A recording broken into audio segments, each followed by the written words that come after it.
Halo semua, Assalamualaikum warahmatullahi wabarakatuh. Perkenalkan, nama saya Gina Ainur Rohmah dari jurusan Kimia Unjani dengan NIM 3211910111 akan mempresentasikan singkat mengenai reaksi substitusi elektrofil hidrokarbon aromatik, khususnya brominasi fenol.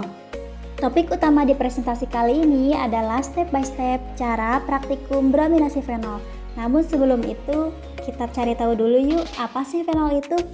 Fenol merupakan senyawa yang dianggap berasal dari benzen dengan suatu gugus OH yang terikat pada cincin aromatik. Bisa kita lihat di sini, rumus kimianya adalah C6H5OH, C-nya sebanyak 6, H-nya ada 5 dan 1 mengikat gugus OH. Nah, berikut adalah manfaat fenol. Yang pertama adalah sebagai desinfektan atau antiseptik. Karbol sudah sangat familiar kan di kehidupan sehari-hari. Bahan pembuatan karbol adalah fenol. Sifat karbol sendiri adalah sebagai desinfektan atau pembunuh kuman. Juga sebagai bahan pembuatan pelarut dalam pemurnian minyak pelumas. Sementara fenol dapat digunakan lagi sebagai antiseptik karena fenol mempunyai sifat mengkoagulasi protein. Koefisien fenol atau KF yaitu perbandingan konsentrasi fenol atau konsentrasi zat untuk mematikan suatu macam bakteri dalam waktu yang lama. Nah, selanjutnya bisa digunakan sebagai zat pembuat zat warna. Sebagai zat warna, fenol dapat digunakan sebagai pewarna buatan, tapi konsentrasinya harus yang kecil. Yang ketiga, sebagai bahan pembuat plastik. Fenol dapat digunakan untuk membuat plastik, misalnya bakelit adalah hasil kondensasi dari fenol dan metanol. Sifat plastik yang dibuat dari fenol lebih kaku dan lebih kuat. Yang keempat adalah fenol digunakan sebagai bahan baku pembuatan obat, misalnya asam salisilat, asam pikrat, dan lain-lainnya. Yang terakhir adalah fenol sebagai sintesis senyawa aromatis. Fenol bermanfaat dalam sintesis senyawa aromatis dalam batu bara. Fenolat atau turunan senyawa fenol terdapat alami sebagai flavonoid alkaloid dan senyawa fenolat yang lainnya. Nah, itu dia manfaat dari fenol yang sering kita lihat di kehidupan sehari-hari. Selain itu, masih banyak loh manfaatnya. Bisa dicek di Google. Selanjutnya, yuk masuk ke intinya tentang praktikum step by step dalam brominasi fenol. Pertama-tama, kita harus tahu dulu apa itu brominasi. Brominasi adalah suatu reaksi kimia yang melibatkan penambahan satu atau lebih halogen pada senyawa fenol. Dapat dilakukan percobaan sederhana, yaitu reaksi kualitatif pada fenol dengan mereaksikan fenol dengan air bromin yang berwarna merah kecoklatan, kemudian bereaksi dengan fenol ditandai dengan terbentuknya endapan putih. Nah, di praktikum kali ini, senyawa halogennya yaitu bromin. Nah, berikut adalah reaksi jika fenol direaksikan dengan Br menghasilkan 2 bromofenol. Nah, selain dari percobaan uji kualitatif air bromin dengan fenol yang menghasilkan endapan putih, ada loh percobaan lainnya. Nah, di percobaan kali ini, bahan utamanya ada 3, yaitu fenol, KBr, dan Br2. Halogen yang digunakan sama-sama seperti uji kualitatif, yaitu bromin. Karena judulnya juga brominasi fenol. Sementara KBr adalah suatu katalis. Nah, di step yang pertama adalah melarutkan campuran senyawa halogen dan juga katalisnya, yaitu KBr dan Br2 menggunakan air. Larutannya berwarna jingga kecoklatan.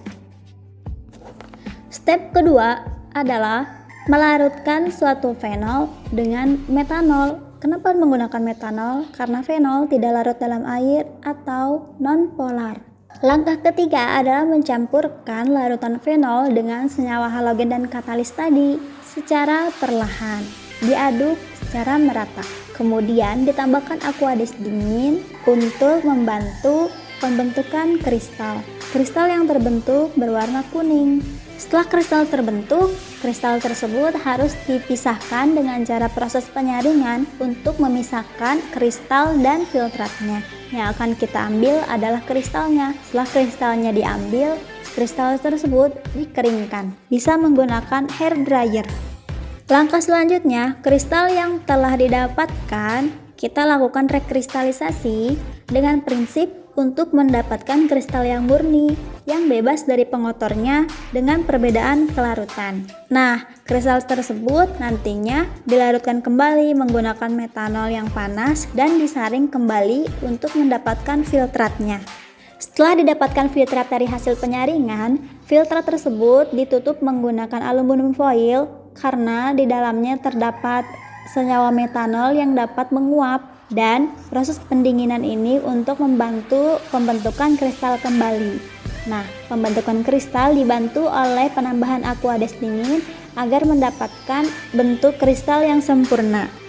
Kristal yang telah didapatkan tadi kemudian disempurnakan dengan cara dipisahkan dulu dari filtratnya. Kemudian kristal tersebut dikeringkan menggunakan hair dryer, kemudian ditimbang. Nah, kristal tersebut membentuk suatu senyawa yang bernama 2,4,6 tribromofenol yang didapatkan dari fenol dicampur dengan larutan KBr dan Br2. Setelah dilakukan penimbangan terhadap kristal, kita bisa mengetahui berapa sih rendemen dari kristal tersebut. Dengan rumus persen rendemen sama dengan massa kristal yang diperoleh dibagi dengan massa kristal teoritis dan dikali 100. Demikianlah presentasi mengenai step by step dalam praktikum brominasi fenol. Semoga dapat bermanfaat bagi teman-teman semua. Ternyata belum selesai nih. Ada kesan dan pesan dari saya sebagai praktikan pada praktikum kimia organik 2 di semester 4 ini. Untuk kesannya, penyampaian yang diucapkan oleh asisten dan dari video yang diberikan sangat jelas dan saya dapat memahaminya dengan baik. Untuk pesannya, semoga kita semua, akang, teteh, koordinator, asisten lab, dan juga dosen-dosen semua dan teman-teman di Kimia Unjani selalu diberikan kesehatan, tetap semangat, jaga kesehatan, semoga segera bisa tatap muka di kampus. See you later. Thank you for watching. Terima kasih. No matter what some people say, no matter what some people hate, no matter what the things that make you feel, just keep it up. 모두가